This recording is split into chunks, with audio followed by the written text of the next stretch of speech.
Welcome to Kuma English Listening Hub. In this episode, we are going to explore a modern food trend that appears, surprises people, and then vanishes. Our topic is pop-up restaurants. Pop-up restaurants are temporary restaurants that open for a short time and then close. They might stay open for one night, 1 week, or a few months.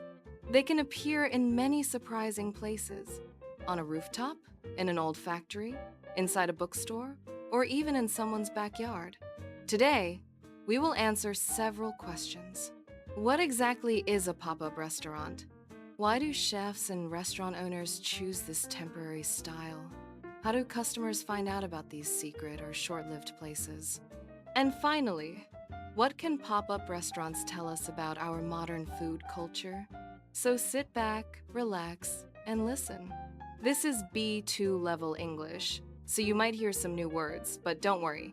Try to understand the general ideas first. You can always listen again. Let's begin.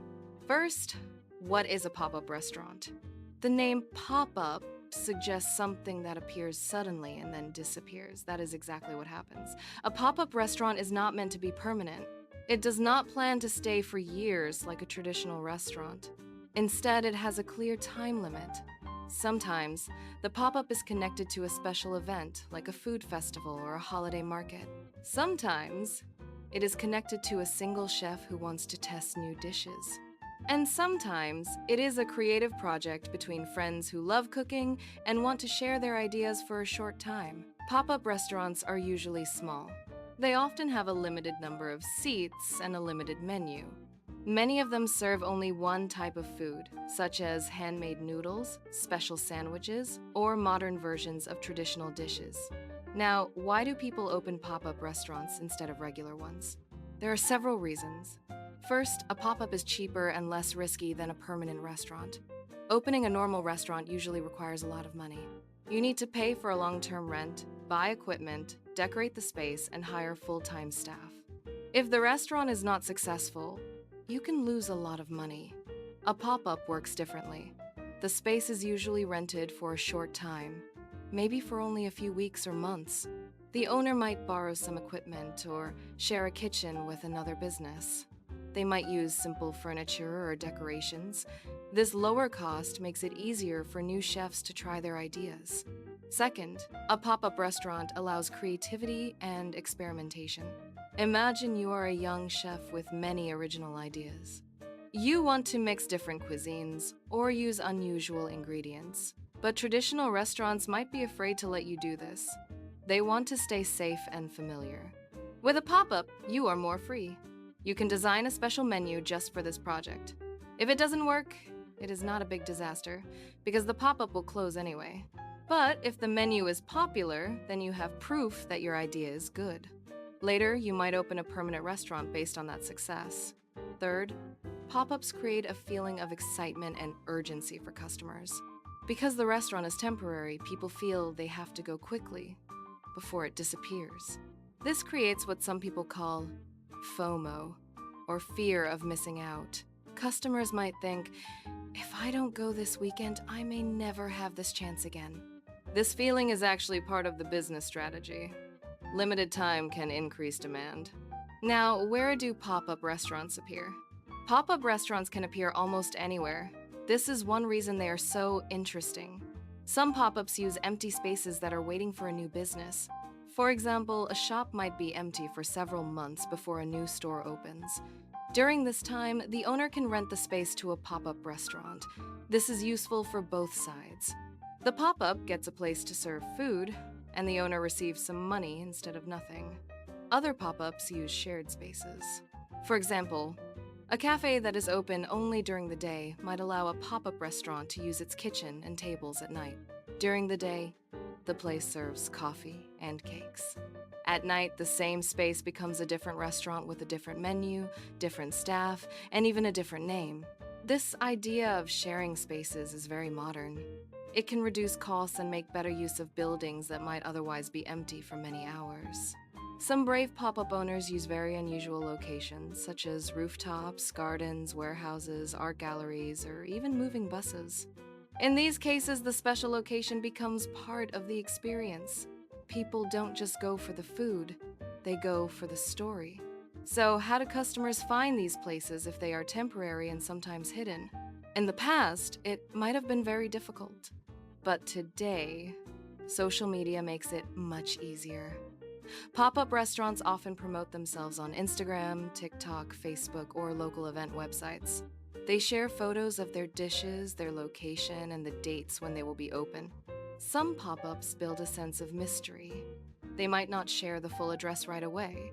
Instead, they ask people to sign up for a mailing list. Then, they send the details only to those who joined.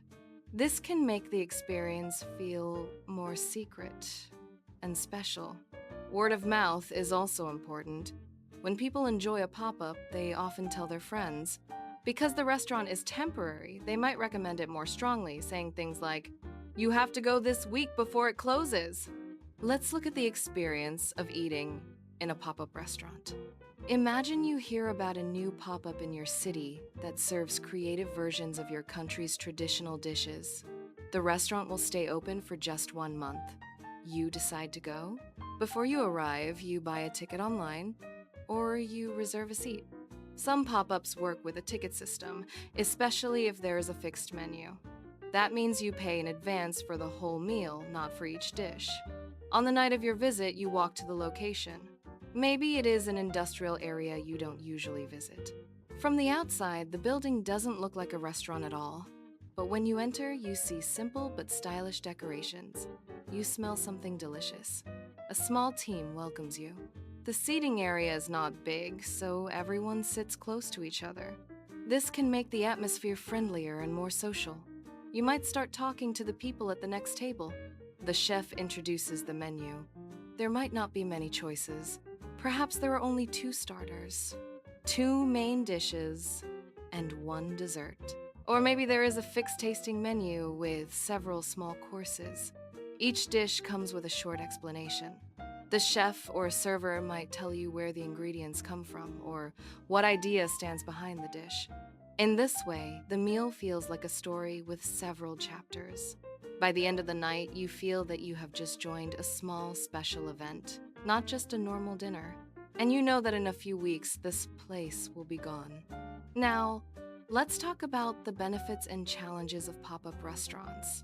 First, the benefits for chefs and owners. Lower financial risk. Because the project is short, they don't have to sign long contracts or invest huge amounts of money. Chance to test ideas. They can experiment with recipes, service styles, or even restaurant names before deciding on a permanent concept. Building a reputation. If their pop-up becomes popular, they can create a group of loyal fans. These fans will follow them to future projects. For customers, the benefits are also clear. Unique experiences. Every pop-up is a little different. People can discover new foods, new places, and new ideas. Closer contact with chefs. In many pop-ups, the chef comes out to talk to guests. You can ask questions and learn about the cooking process. Supporting small businesses. By visiting pop-ups, customers support local chefs and entrepreneurs, not just big restaurant chains. However, there are also challenges for chefs and owners. Uncertainty. Because the restaurant is temporary, it is hard to predict how many customers will come each night. Limited time to improve. In a permanent restaurant, you can slowly fix problems. In a pop-up, if something goes wrong, the project might finish before you can fully improve it. Legal rules. In some cities, it is difficult to get the right licenses and permissions for a temporary restaurant, especially in unusual locations. For customers, hard to get a seat. Popular pop-ups may sell out quickly, and reservations can be difficult. Inconsistent quality. Not every pop-up is amazing. Some are run by new chefs who are still learning. It's over too fast. If you really love a pop-up, it can be disappointing when it closes forever. Now, let's connect this trend to culture. Why have pop-up restaurants become so popular in the last decade? One reason is that people today often look for experiences, not just products. Many young people say they prefer to spend money on experiences, such as travel, concerts, and special events, instead of buying more objects. A pop-up restaurant is an experience. It is something you can talk about and share on social media. It is a story. Do you remember that tiny restaurant on the roof that served dinner under the stars? It was only there for 1 month. Another reason is the influence of social media. Beautiful photos of food and special places travel quickly online. When people see interesting pictures of a pop up, they want to join and post their own photos too. In this way, social media acts like free advertising. A third reason is the growth of the side hustle culture. Many people today have a main job and a second project on the side. For a passionate home cook or a part time baker, a pop up can be a way to test a dream without quitting their main job. They might run the pop up only on weekends or for a few weeks of holiday. Finally, pop up restaurants can also react to local needs and trends. For example, if a city suddenly has many people interested in vegan food, a chef can quickly open a short term vegan pop up to meet this interest. It is faster and more flexible than opening a traditional restaurant. So, what happens after a pop up closes? In some cases, that is the end. The chef returns to their regular job or starts planning a new project in a different place. In other cases, the story continues. If the pop up was a big success, investors or partners might offer money to open a permanent restaurant. The pop up then becomes a kind of pilot episode, like the first episode of a TV show. If people like it, there will be more. Some chefs choose to stay in the pop up world and move from city to city. They enjoy the excitement of building something new again and again. Others prefer stability and use the pop up as a bridge to a long term business. Before we finish, let's review some key vocabulary and ideas from this episode. Pop up restaurant, a temporary restaurant that opens for a short time and then closes. Temporary, not permanent, existing only for a limited time. Experimentation, trying new ideas, methods, or styles to see what works. FOMO, or fear of missing out, the feeling that you might miss something special or important if you don't act quickly. Word of mouth, information that spreads when people talk to each other. Side hustle, a small business or project that a person does in addition to their main job. Now, here are a few reflection questions. You can pause the audio after each question and think about your answer. 1. Would you like to visit a pop up restaurant? Why or why not? 2. Do you think the idea of temporary restaurants could work well in your city or town? 3. If you could design your own pop up, what kind of food and what kind of location would you choose? As you think about these questions, you can also practice speaking. Try to answer in full sentences, as if you are explaining your ideas to a friend in English. To continue improving your listening skills, you can listen to this episode again on another day. The second time, you will probably notice more details, and the vocabulary will feel more familiar. You can also turn this listening into a shadowing exercise. Shadowing means listening to a short part and then speaking along with it, trying to copy the rhythm and pronunciation. This is very good practice for your fluency. Thank you for joining Kuma English Listening Hub today. We hope this episode helped you learn new words, understand a modern food trend, and think about how business and creativity can work together. See you in the next episode.